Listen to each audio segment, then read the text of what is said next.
examining the nature and limits of knowledge is one of the most challenging tasks in philosophy and in life. Not if you have common sense. Do you really believe that common sense is enough to answer difficult questions about knowledge and morality? That's not just a guess. I know it. That's common sense, isn't it? That's a tautology. But okay, there are certainly situations in which common sense can be useful. When I say, that's my hand, it's common sense to assume that it really is my hand. That's how Aristotle, who introduced the term, defined it. I can confirm that. That really is his hand. For Aristotle, the sensus communis is the sixth sense that complements the other five senses. It coordinates the senses of perception. Accordingly, common sense refers to something obvious that requires no philosophical scrutiny. However, the term is also used in other contexts, and that's where it gets more complicated. Why would it be more complicated elsewhere? Well, for example, when you apply common sense to ethical judgments, that's also how the term was used in Stoicism. For Stoics, it is a sense that is common to all human beings. It's a moral instinct. They call it notions communis. And everyone has that. There are plenty of examples. For instance, most people generally agree that you should keep your promises. If you promise a friend that you'll help them, you must do it. And what if in the meantime another friend needs your help? You have to weigh the options. But then common sense gives no solution. Let's take another example. If you find something that doesn't belong to you, you should return it. That's just common sense.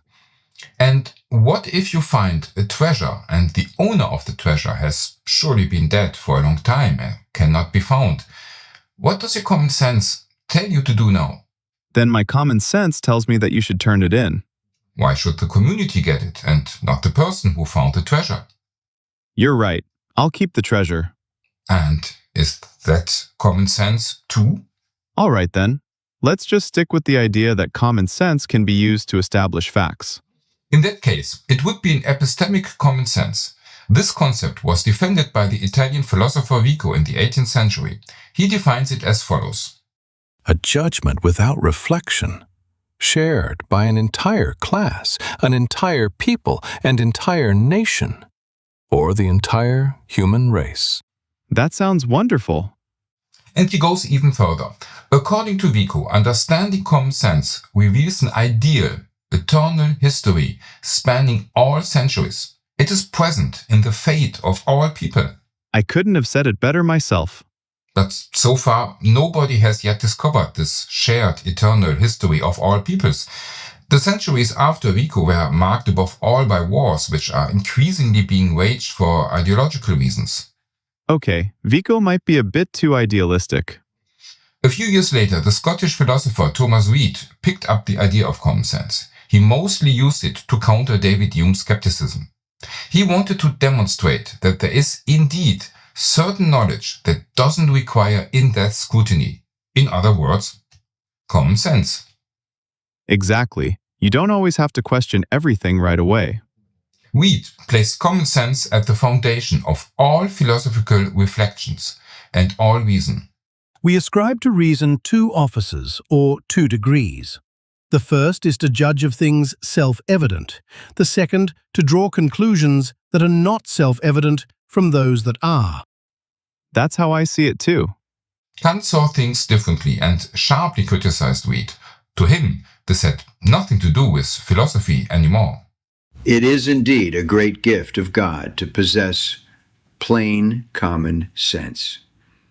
But this common sense must be shown in action by well-considered and reasonable thoughts and words, not by appealing to it as an oracle when no rational justification for one's position can be advanced.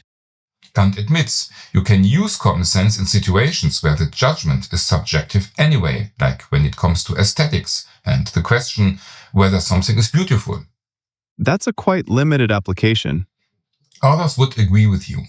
The English philosopher Moore said that common sense can at least be used as an argument against radical skepticism. I'm not sure what he means by that. Some philosophers have always said that the only thing that exists is their own consciousness. Everything they perceive is an illusion. This is called solipsism. Anyone who takes such a radical position should not be surprised if nobody else shares it. Nor can they, since solipsis is, after all, alone in the world. But, of course, we all accept that there's an external world. That's common sense. There are facts that are true for everyone, such as, this is my hand. However, these positions reaches its limitations when it is applied not only to objects, but also to ethical judgments. But that is exactly what Moore tried to do. He called this ethical intuitionism.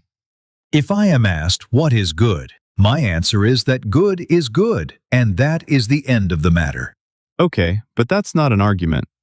There's more to it. Or if I am asked, how is good to be defined? My answer is that it cannot be defined, and that is all I have to say about it. That doesn't help us either. Moore's intention wasn't to give any practical life advice. He was trying to demonstrate the actual value of ethical judgments.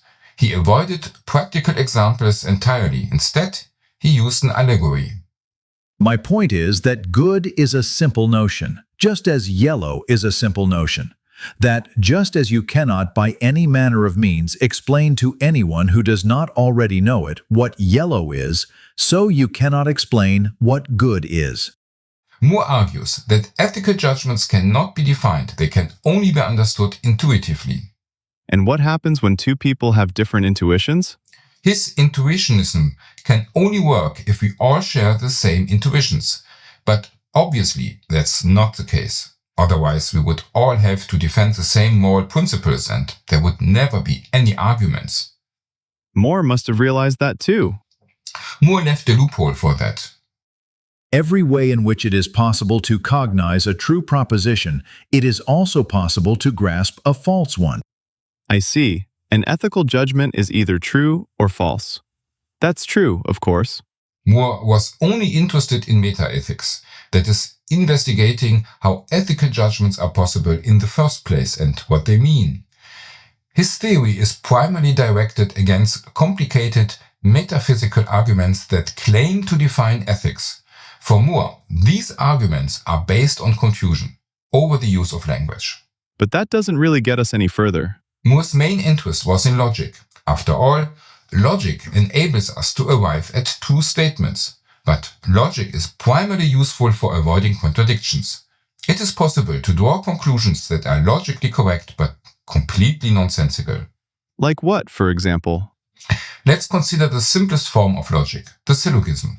You could say, all humans are violent.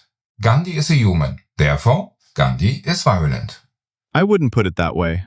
But the conclusion is logically completely correct. The error lies in the premise, because not all humans are violent. Only some are. Gandhi wasn't. But determining whether a premise is true or false is always difficult when it isn't based on absolute facts. This is usually the case with ethical statements. Can ethics then be applied using logic? That requires common sense. That's why Moore draws on it. This problem has also preoccupied other theorists attempting to explain ethics rationally. They too opposed all metaphysics and wanted to break completely with the philosophical tradition. To that end, they also coined a new term. What's wrong with common sense? The term indicates that it is based on intention that doesn't fit with their rational worldview. But common sense very well expresses the idea that we can share a common understanding. They replaced it with a term that sounds more modern, folk psychology. That makes me think of superstition. They want to use this to show that people can have beliefs without special training. But even a new term doesn't solve the problem. So do we have common sense? Let's look at a real-life example. You buy a piece of clothing, wear it to a wedding, and then realize there's a tiny, barely noticeable snack in the fabric. You know the store has a pretty relaxed return policy. What would you do? I'm returning the clothes. I've already worn them, but I didn't notice the defect. Shouldn't you just keep the item of clothing? After all, you have already worn it. Maybe you can fix it. No, I'm returning it. But is that fair to the community? This ends up costing the seller, and they have to pass those costs on to other customers. Well, I intend to return the clothing anyway. I see. We are not going to agree on this. Okay, maybe the viewers should decide. Let us know what you think in the comments. Subscribe so you don't miss the next video. Thanks for watching, and we'll see you next time.